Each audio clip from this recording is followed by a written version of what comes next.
Welcome to the Plumes of Oz, where today I'm chasing a special bird, a melodic bird. So you will immediately know that it's a thrush.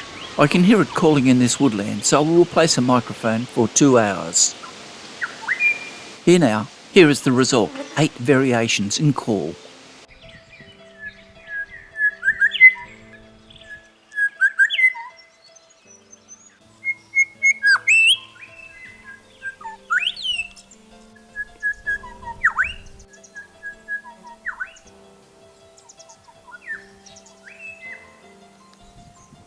This bird calling is the grey shrike-thrush, an opportunistic omnivorous bird, feeding mostly on insects gleaning from the trees, but also feeding off the ground, eating insects and seed.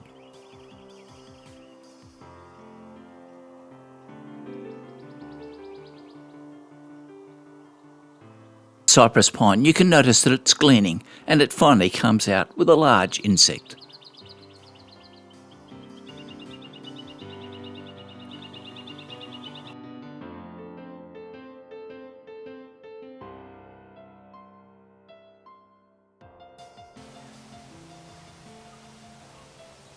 Black bill, white laws. This is a male. The younger males are more rufous. Mature birds have more white over the laws. A female, and you will immediately notice there is less contrast on the face, more just in between grey, including the bill. With striping from the throat going onto the chest, the immature are more rufous. They have a wide distribution throughout Australia, and here out west in the drylands of New South Wales, you can see them ground feeding with a red-capped robin. Now in a coastal forest area, here a male has caught a small stick insect. Some birds will remove the insect wings, but not the grey shrike-thrush.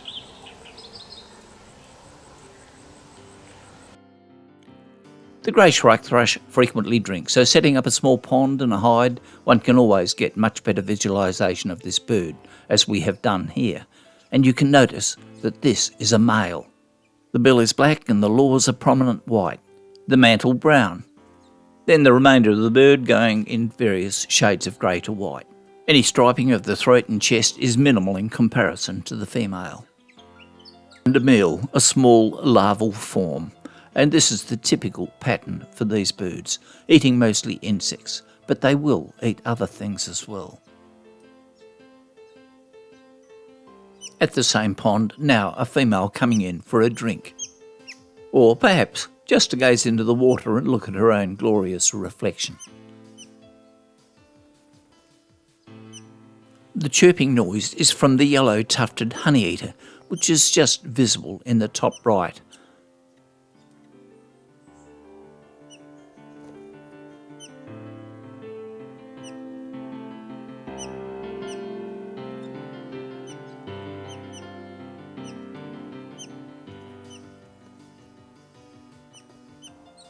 Now I mentioned these birds are omnivorous, and just look at the way this male bird hops about on the ground. He is chasing seed, and he's underneath a cypress pine, and there was some nearby acacia, and he is constantly picking up seed, feeding.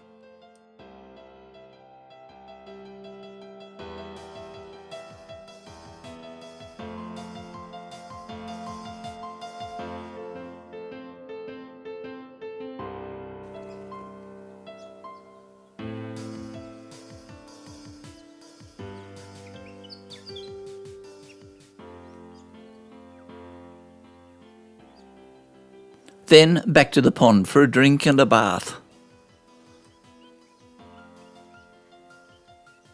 The yellow tufted honeyeater is still about.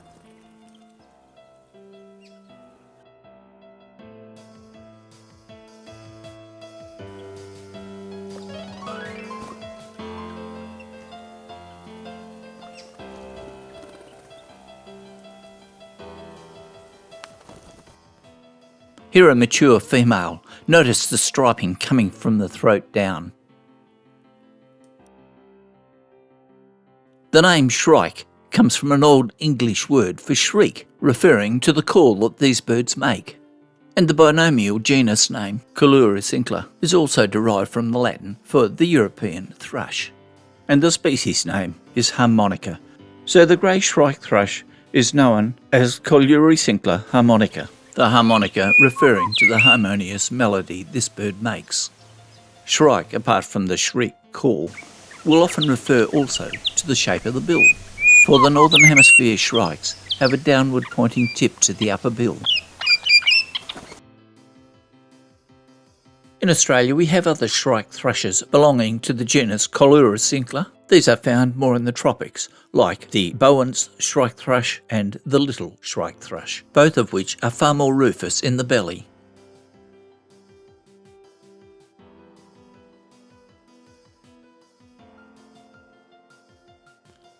But back to our grey shrike-thrush, commonly called the GST.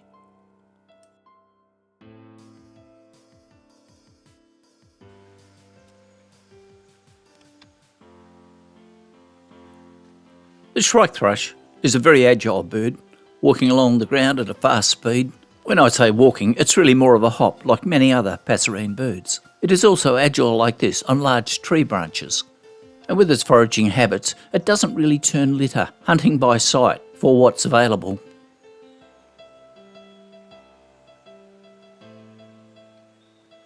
Here, a male bird is feeding on this rock. Nearby are various seed-growing trees, including cypress pine and wattle. The wattle seeds, or acacia seeds, are quite large, and here the bird has a jackhammer approach, striking the seed on the rock and then holding the seed in its bill, sweeping it from side to side over the rock, breaking the pericarp, initialising the digestive process.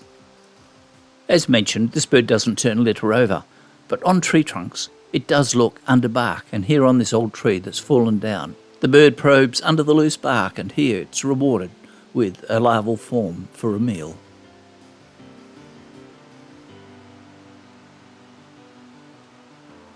This is a female bird.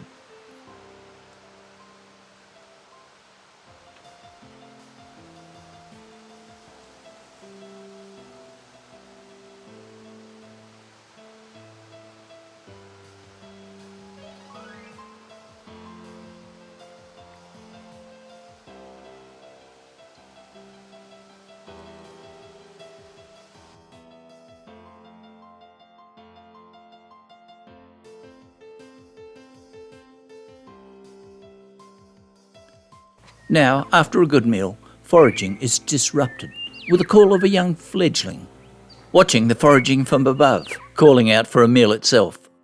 I was just amazed how adult the calls of the fledgling sounded.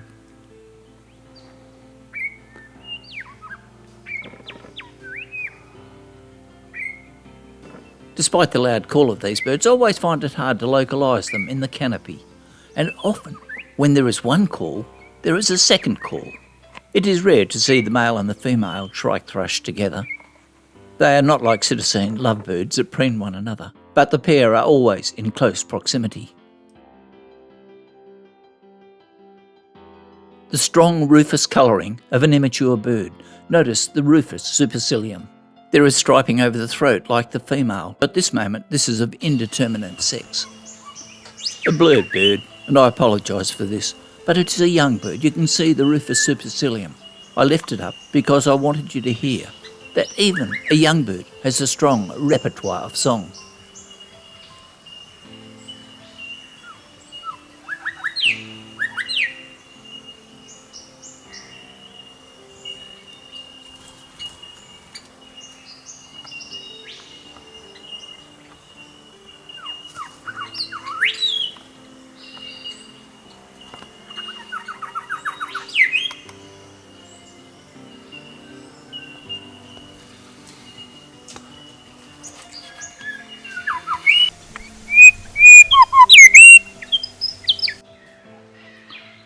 There are 5 subspecies of the grey shrike-thrush. What you have seen so far has been filmed in New South Wales and Queensland with the nominate race. But here are a few shots taken in the Kimberley to show that the bird is up there, but it is a different subspecies.